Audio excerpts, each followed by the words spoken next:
I'm Bradley Sutton, and this is the story of the week my wife left for Freedom Week in Paris and came back to find out I'd used my freedom too. Stick around to the end, because the ending isn't what she expected, and it might not be what you expect either. And don't forget to subscribe before we start. The spreadsheet was open on the kitchen table before I even got my boots off. Marilyn had it turned toward my chair, like she always did, red cells marking every dollar I'd spent that week that she hadn't approved. I'm 36 years old, and I spend 10 hours a day packing bottled water and soda onto pallets at a beverage plant outside Columbus, Ohio. My wife Marilyn is 34, works in an office downtown, and for almost 3 years now, coming home has felt like walking into a performance review I never agreed to take. She didn't look up right away. She just tapped the screen with one finger and said the charge at the hardware store was unnecessary, that we'd talked about limiting extra purchases.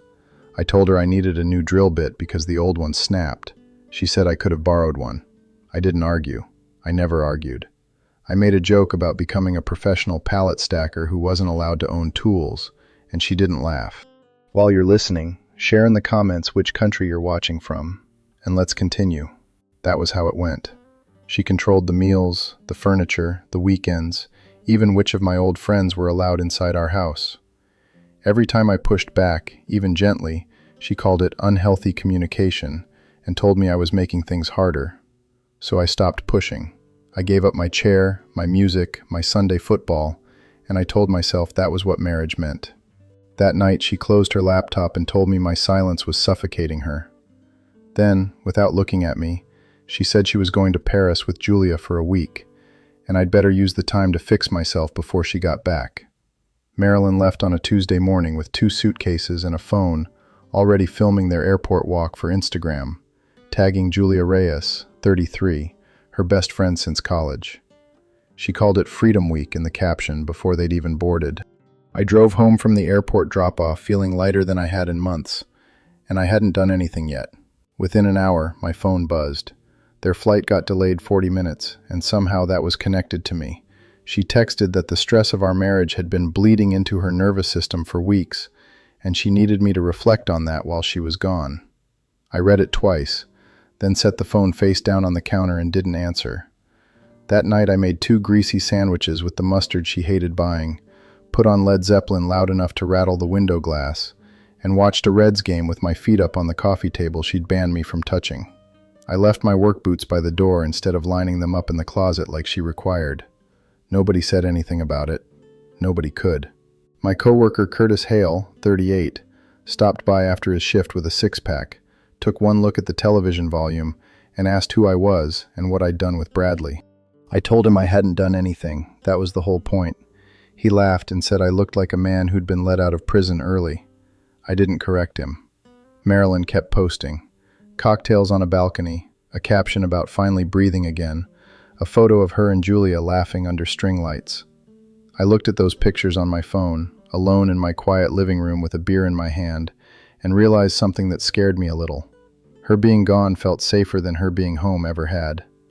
On Thursday, I took a personal day I didn't tell her about, and drove to Miller's Diner off Route 40, the place Marilyn always said was too greasy for us to go together. I ordered a full breakfast plate and a notebook came out with it, because for the first time in years I wanted to actually see the shape of my own marriage on paper instead of just feeling it.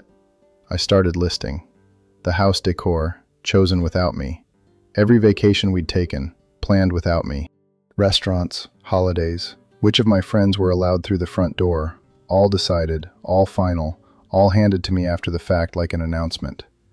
By the time my coffee went cold, the list filled 2 pages, and none of it read like a partnership. My phone buzzed with a bank alert while I was still writing. A charge from a Paris hotel, $4,860, pulled straight from our emergency savings account. Marilyn had told me 2 weeks earlier that Julia was covering the upgraded room. I stared at the number until the waitress asked if I needed anything else. Then Julia texted me by accident. A photo meant for someone else, showing Marilyn pressed close against a man I didn't recognize, both of them laughing at some rooftop bar.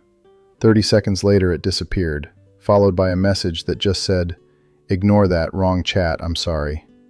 I didn't respond right away. I let her sit with it.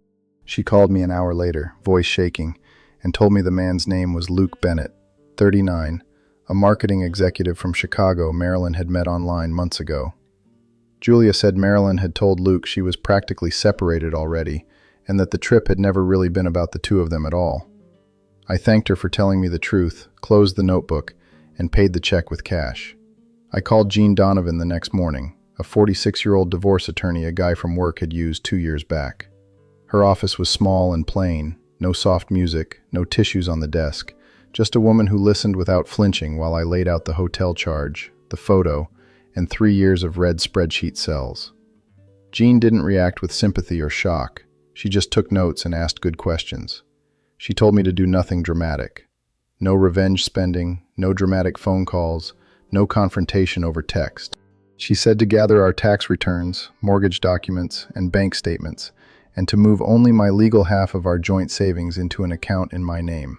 She was clear that anything reckless would only cost me leverage later, and I believed her. I spent the next 2 days doing exactly that, quietly, methodically, the way I load pallets, one piece at a time, nothing rushed, nothing wasted. I left Marilyn's clothes, books, and personal belongings untouched, but the ridiculous decorative chair she'd bought that nobody was allowed to sit in was another matter. Curtis showed up Saturday with his truck and helped me carry that chair out to the curb, replacing it with my father's old brown recliner from storage. It was the first honest piece of furniture that house had seen in 3 years. By Sunday night, the petition was signed and sitting in a plain folder from Jean's office. I turned off notifications for Marilyn's vacation posts, so I wouldn't have to watch her smile at a man who wasn't me. Then I set the folder in the center of the kitchen table, right where her spreadsheet usually sat, and waited for her flight to land. Marilyn walked in Sunday night already talking, dragging her suitcase like a soldier home from war expecting a parade. She dropped her bags in the hallway, glanced at the beer in my hand, and told me the brand I'd bought was cheap and embarrassing before she'd even said hello. Then she mentioned Luke's name for the first time out loud in our house, calling him someone who actually understands relationships, and had given her a lot of insight into what was wrong with ours. She said Luke believed I needed therapy, needed to meditate, needed better stress management after my exhausting shifts at the plant, as if a man she'd met on vacation had diagnosed 3 years of my marriage in a week. Then she brought up her friend Diana, 37, who apparently decided from secondhand stories that my quietness made me controlling and emotionally closed, despite never once meeting me in person. I let her finish. I always let her finish. Then I slid Jean's folder across the table and told her I'd used the week exactly the way she demanded. I'd reflected, and I'd made a decision. She opened it slowly, read the top line, and her face went from smug to blank in about 3 seconds. "This is insane," she said. "You can't be serious about this over one bad week." I told her it wasn't about 1 week. I mentioned the $4,860 pulled from our emergency account for a hotel upgrade she'd claimed Julia paid for. I mentioned the photo Julia had accidentally sent me, the one with Luke's arm around her on a rooftop in Paris. I watched her confidence crack in real time, the same confidence she'd used against me for 3 years, gone in the space of 2 sentences. "Julia had no right," she said quietly, and for the first time since she'd walked in, she wasn't looking at me like I was the problem in the room. Marilyn denied cheating outright, insisting nothing physical had happened, blaming loneliness and my emotional distance for pushing her towards someone who actually listened.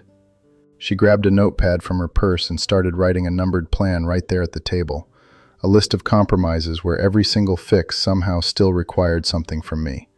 More affection, less silence, better attitude, fewer complaints about spending. I asked her one question while she was still writing. I asked her to name one thing she valued about me that had nothing to do with my paycheck, my reliability, the chores I did without being asked, or my ability to absorb blame whenever something in her life went wrong. She stopped writing. She stared at the notepad like the answer might be hiding in the numbered lines, and it never came. She grabbed her phone and called Julia right in front of me, demanding she confirm the story that our marriage had been practically over for months before Paris. I heard Julia's voice through the speaker, calm and done pretending, saying she wouldn't lie for her anymore, and that whatever friendship they'd had was finished after tonight. Marilyn hung up without saying goodbye. "You'll regret this," she told me, her voice sharper now, aimed to cut. "You have no idea what you're throwing away." I told her she could stay one night, since it was late, and I wasn't going to put her out on the street. I told her Curtis would come by in the morning to help move the 2 suitcases she'd brought home, and that I'd have the rest of her belongings boxed by the weekend. She opened her mouth like she wanted the last word, then closed it again when she saw I wasn't going to give her one. She left the next afternoon with 2 suitcases and a face full of accusations I didn't bother answering. I locked the door behind her, and for the first time in years, the silence in that house felt like mine. 3 months later, the divorce finished quietly in a courtroom that smelled like burnt coffee and old carpet.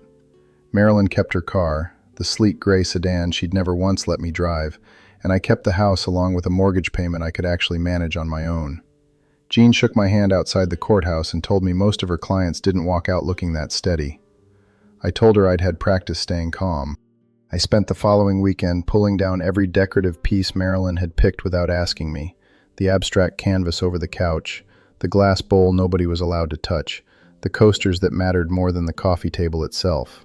I invited Curtis and a few old friends over for burgers on the back porch that same night. The first time in years I'd had people in that house who weren't there to be judged by a spreadsheet. Julia called me in the fall, still a little sheepish about the accidental photo, and told me Marilyn had gotten engaged to Luke. She said Marilyn had already started sending him weekly notes about his attitude and his communication style, the same kind of red cell corrections I used to find waiting for me on the kitchen table. I didn't feel triumphant hearing it. I just felt like I recognized the pattern from the outside now instead of living inside it. A week after that, Julia forwarded me a message Luke had sent her, asking, half joking and half serious, whether Marilyn always turned every disagreement into a diagnosis of the other person's problems. I read it twice and didn't respond. I didn't feel the need to warn him. I'd learned the hard way that some lessons only stick when a man figures them out on his own timeline, not someone else's. I kept my peace, kept my house, and kept the recliner my father left me sitting right where I could see the television without asking permission. My real mistake wasn't staying quiet during an argument. It was handing over 3 years of my own judgment because I thought that was what a good husband did. Would you have signed those papers the same night, or given her one more chance to explain? Tell me in the comments. Like and subscribe for more.